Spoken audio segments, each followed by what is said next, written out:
Dhanik Bharat Educational Institutions, Inter, IIT, JEE, NEET, admission opened. Greater Visakha municipal corporation సమస్యలను వెంటనే పరిష్కరించాలంటూ కూడాను municipal కార్మికులు సమ్మె నోటీస్ ఇవ్వడం జరిగింది. ఈ సందర్భంగా జీవీఎంసీ వద్ద పెద్ద ఎత్తున ఆందోళన చేస్తున్నటువంటి పరిస్థితి కనిపిస్తుంది. ఇదే అంశానికి సంబంధించి నేతలు ఉన్నారు, వారిని అడిగి తెలుసుకునే ప్రయత్నించాక దేనికి సమస్యలను మోగించారు. ఈ రోజు రాష్ట్ర వ్యాప్తంగా ఉన్న మున్సిపల్ ఆఫీస్ కార్మికులు ఎవరైతే ఉన్నారో వాళ్ళు ఈ రోజు కూడా జీతాలు ఇవ్వలేదు. మరి జీతాలు ఇవ్వకుండా వాళ్ళు ఏం తిరిగి పథకాలు అడుగుతున్నాం. ఈ రోజు కరెంటు బిల్లు కానీ లేకపోతే వాళ్ళు కొనిచ్చిన వస్తువులు కానీ ఏవో కూడా దొరకట్లేదు. ఈ రోజు అన్ని కూడా రేట్లు పెరిగిపోయాయి. మరి జీతం లేకపోవడం ఎలా తిరిగి పథకాలని చెప్పి అడుగుతున్నాం. రెండో విషయం ఏంటంటే ఇదే జీవీఎంసీలో ఇదే ఆఫ్కాస్ లో ఎవరైతే చనిపోయిన యొక్క ప్లేసుల్లో వారి పిల్లలతో భర్తీ చేసేవారు. అలాగే ఎవరైతే 60 సంవత్సరాలు ఉందో వచ్చిందో వాళ్ళ పిల్లలు ఈ యొక్క జీవీఎంసీలో భర్తీ చేసేవారు. ఈ మధ్యకాలంలో ఏం చేశారంటే వాళ్ళు భర్తీ చేయడం మానేసి తాళాయితో తన్ని కావాలనేటట్టు జీవీఎంసీ అధికారులు ఏం చేశారంటే డైలీ వేజ్ కింద 416 రూపాయలు పోలికి 515 మందిని మేము వేసేసుకున్నాం అని చెప్పి వాళ్ళు అధికారులు ప్రెస్ మీట్ పెట్టి మరి చెప్తున్నారు. ఇది ఎంతవరకు న్యాయం అడుగుతున్నాం. అంటే జీవీఎంసీకి ర్యాంకుల కోసం విశాఖ నగర ప్రజల కోసం ఇలా ప్రయాణాలతో త్యాగం చేసి పని చేస్తే వాళ్ళకి మీరు ఇచ్చే గౌరవం ఇదేలా అడుగుతున్నాం. కాబట్టి ఇప్పటిగా ఎవరైతే కార్మికులు ఉన్నారో వాళ్ళకందరూ కూడా ఆఫ్కోర్స్ లో ఉన్న కార్మికులందరూ కూడా అలాగే జీతాలు వెంటనే చెల్లించాలి. క్యాబ్ డ్రైవర్లు లోడర్లు ఎవరైతే ఉన్నారో వాళ్ళకి కూడా జీతాలు ఇంకా ఇవ్వలేదు. పిఎఫ్ఈఎస్ కట్టలేదు, అదన్నీ కట్టాలి. అలాగే వాటర్ సప్లై యూజీడీ వెటనరీ కార్మికులు ఎవరైతే ఉన్నారో వాళ్ళకందరూ కూడా కౌన్సిల్ తీర్మానాన్ని అమలు చేయాలి. అలాగే చనిపోయిన వాళ్ళు 60 సంవత్సరాల ఎవరైతే ఉన్నారో ఆ యొక్క కార్మికుల స్థానంలో ఆ కుటుంబ సభ్యులు కానీ మీరు పనిలో తీసుకోకపోతే తప్పనిసరిగా విశాఖపట్నంలో కూడా మరో సమ్మెకు సిద్ధం అవుతుంది. కాబట్టి దాని వల్ల ప్రజలకు ఎటువంటి అసౌకర్యానికి గురైనా దానికి పూర్తి బాధ్యత రాష్ట్ర ప్రభుత్వం జీవీఎంసీ అధికారులు వహించాలని తెలియజేస్తాను. మీరు చెప్పండి, మీ సమస్యలు నెరవేరకపోతే ఏం చేయబోతా ఉన్నారు? సమస్య మారబోతుందా? ఇప్పుడు మొన్న 30వ తేదీన సమ్మె నోటీస్ ఇచ్చామండి. 30 సమ్మె నోటీస్ ఇస్తే అధికారులు పిలిచారు, చర్చలు జరిపిన తర్వాత కొన్ని గవర్నమెంట్ పొజిషన్ లో ఉన్నాయి, గవర్నమెంట్ ఉండి అక్కడ చేస్తారు, ఇక్కడ మేము చేయలేము, ఇక్కడ ఏదైతే మేము పరిష్కారం చేస్తా ఉన్నారు. కానీ చర్చలు మరుసటి రోజే కొత్త కార్మికులు వాటిలో తీసుకొచ్చి డైలీ వేజ్ పోస్ట్ అని చెప్పేసి కొత్త వాళ్ళని వేస్తున్నారు. అంటే ఆఫ్కాస్ పోస్ట్ లో చనిపోయిన పోస్ట్ స్థానంలో కొత్త వాళ్ళని ఎలా చేస్తారని అడుగుతున్నాం. ఆ రాష్ట్రంలో ఎక్కడే లేదు. అలాగే కౌన్సిల్ తీర్మానాలు ఉన్నాయి. నీటి సభ్యుల కార్మికులకి సెమిస్టర్ ఇస్తా ఉన్నారు. వెటర్నరీ కార్మికుల కౌన్సిల్ తీర్మానం చేసింది 37 ఇస్తామని అమలు చేయలేదు.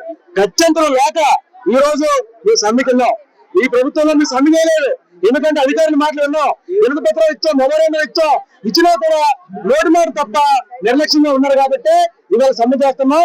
ఇక్కడ మీరు కానీ మిమ్మల్ని పిలిచి అధికారులు పిలిచి కమిషనర్కి పిలిచి చర్చలు జరిపి మాకు ఒక టైం బాండ్ మీరు రాష్ట్రపరంగా హామీ ఇస్తే మేము సమ్మె వేస్తాం.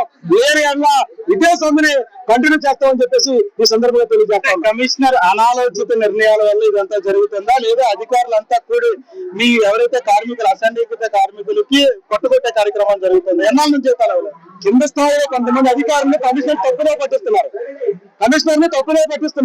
ఈ పోస్ట్ లో మనకి సంబంధం లేదు, గవర్నమెంట్ చూసుకుంటే తప్పులో పట్టించడంతో ఈ రోజు ఆఫ్కాస్ పోస్ట్ ఫిలప్ చేయకుండా, అలాగే డెత్ ఫిలప్ చేయకుండా ఎన్ని పెడుతున్నారు.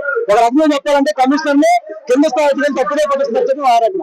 మీరు చెప్పండి, అంటే అధికారులు అలసత్వమా, లేకపోతే అధికారులు కొత్త అధికారులు వచ్చేటప్పుడు వాళ్ళ గైడెన్స్ ఇచ్చేటటువంటి గైడెన్స్ లోపమా, దేనికి ఇదంతా జరుగుతుంది? ఇది చట్టంలో చాలా క్లియర్ గా విశాఖపట్నం కార్పొరేషన్ లో ఎవరైతే పారిశుద్ధ్య కార్మికులు అనారోగ్యంతో మరణించారో, రిటైర్ అవుతున్నారో వాళ్ళ కుటుంబ సభ్యులకి ఉద్యోగాలు ఇస్తాం అని గత అనేక సంవత్సరాలుగా ఆనవాయితీగా వస్తా ఉంది. కానీ దాన్ని బ్రేక్ చేసి ఈ రోజున ఓ పక్కనేమో ఇస్తామని చెప్తున్నారు, మరో పక్కనేమో వాళ్ళకి ఇవ్వకుండా ఫీస్ రేట్ మీద రోజుకి దినసరి వేతనం కింద 450 రూపాయలకి వేరే మనుషులు పెట్టుకొని పని చేయించుకుంటారు. ఈ 450 రూపాయలు పెట్టుకొని పని చేయించుకుంటే వాళ్ళ జీవితంలో పిఎఫ్ గానీ, ఈఎస్ఐ గానీ, సెలవులు గానీ ఏమీ ఉండవు. ఈ పోస్టులు కూడా లక్షలాది రూపాయలు కార్పొరేటర్లు, మాజీ కార్పొరేటర్లు, అధికారులు, బ్రోకర్లు ఇందులో ఇన్వాల్వ్ అయ్యి ఈ డబ్బులు తీసుకొని లక్షల రూపాయలు తీసుకొని ఈ ఉద్యోగాలు వేయిస్తున్నారు. ఈ తుమ్ముతో ఊడిపోయే ఉద్యోగాలు, దీనికి ఏ విధమైన గుర్తింపు లేవు. మేము చెప్తున్నది మాకు దాదాపు 700 పోస్టుల వరకు మున్సిపల్ కార్పొరేషన్ లో కొత్త పోస్టులు, సిక్ పోస్టులు, రిటైర్మెంట్ పోస్టులు ఉన్నాయి. అవి భర్తీ చేసిన తర్వాత కొత్త పోస్టులు భర్తీ చేయమంటున్నారు. కమిషనర్ దాన్ని వినిపించుకోకుండా ఏకపక్షంగా వ్యవహారం చేస్తున్నారు. అందుకని మా పోస్టులు మాత్రం భర్తీ చేయకపోతే రాబోయే దీర్ఘకాల సమ్మెకి వెళ్తాం. జరగబోయే పరిణామాలకి జీవీఎంసీ రాష్ట్ర ప్రభుత్వం పూర్తిగా బాధ్యత వహించాల్సి ఉంటారని తెలియజేస్తున్నాం. ఏ వర్గాల సమ్మెలోకి వెళ్తాయి? ఓన్లీ మున్సిపల్ కార్మికులైనా, నీటి సప్లై కానీ మున్సిపల్ కార్పొరేషన్ లో మున్సిపల్ కార్మికులు, వెటర్నరీ కార్మికులు, పార్కుల్లో పనిచేస్తున్న వాళ్ళు, వాటర్ సప్లై, విద్యుత్, యూజీడీ అన్ని రకాల సంస్థ కార్మికులు వెళ్తారు. దినసరి ఆప్కాస్ లో ఏదైతే డిపార్ట్మెంట్స్ లో పనిచేస్తున్నారో వీళ్ళందరూ వెళ్తారు. ఈ రోజున వీళ్ళకి ఇవ్వలేదు, రిటైర్ అయితే రేపు పొద్దున భవిష్యత్తులో వాళ్ళకి కూడా ఇవ్వరు. మేము చనిపోతే మా పిల్లలకు కూడా ఇచ్చే పరిస్థితి ఉండదు. కాబట్టి చట్టం ఏం చెప్తుంది, ఇప్పుడు దాకా వస్తున్న పద్ధతి ఏంటి, అవన్నీ ఉల్లంఘించి 450 రూపాయల జీతానికి మనుషులు వేసుకుంటాం అని చెప్పేసి అంటే వీళ్ళని బెదిరించి భయపెట్టి దొడ్డిదారిని అమ్ముకుంటున్నారు ఈ పోస్టులు. కాబట్టి వేసుకున్న పోస్టుల మీద కూడా నిష్పక్షపాతంగా ఎంక్వైరీ జరపాలి. ఎవరెవరు ఎలా జాయిన్ అయ్యారు, ఎవరు డబ్బులు ఇచ్చి జాయిన్ అయ్యారు అనేది కూడా నిగ్గు తేల్చాలి. కొన్ని లక్షల రూపాయలు చేతులు మారుతున్నాయి.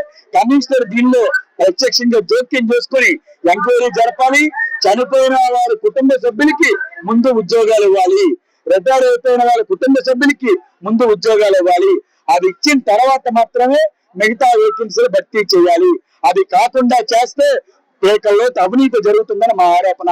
ఈ అవినీతిలో A to Z అందరికీ భాగస్వాములు ఉన్నారని చెప్పి మేము చెప్తూ ఉన్నాం. కాబట్టి దీని మీద ఎక్స్పర్ట్ పార్ట్స్ మీద విచారం జరపాలని కోరుతూ ఉన్నాం. మీరు పక్షులు ఎటువంటి సమ్మెకి వెళ్ళబోతున్నారు? తర్వాత దీర్ఘకాల సమ్మెలోకి వెళ్ళబోతూ ఉన్నాం. ఖచ్చితంగా మే 1వ తారీఖు లోపు ఎట్టి పరిస్థితులను పిలిచి మాట్లాడి ఈ ఉద్యోగాలను భర్తీ చేయాలి. భర్తీ చేయకపోతే మే 1 తర్వాత ఏ క్షణం నుంచైనా మొత్తం నిరవధిక సమ్మెలోకి వెళ్తాం. కార్పొరేషన్ సమ్మెంపు చేస్తాం. ఈ స్తంభన వల్ల జరిగే పరిణామాలకి పూర్తిగా బాధ్యత కార్పొరేషన్ ప్లస్ యాజమాన్యము ప్లస్ రాష్ట్ర ప్రభుత్వం వహించాల్సి ఉంటుందని హెచ్చరిక చేస్తా ఉన్నాం.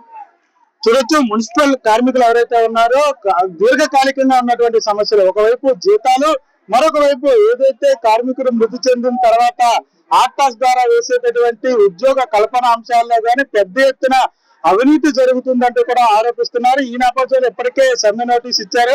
మే 1వ తేదీ కల్లా ఈ సమస్య పరిష్కారం కాకపోతే మొత్తం జీవీఎంసీని స్తంభింప చేస్తామంటూ కూడా హెచ్చరిక జారీ చేసినటువంటి పరిస్థితి కనిపిస్తా ఉంది.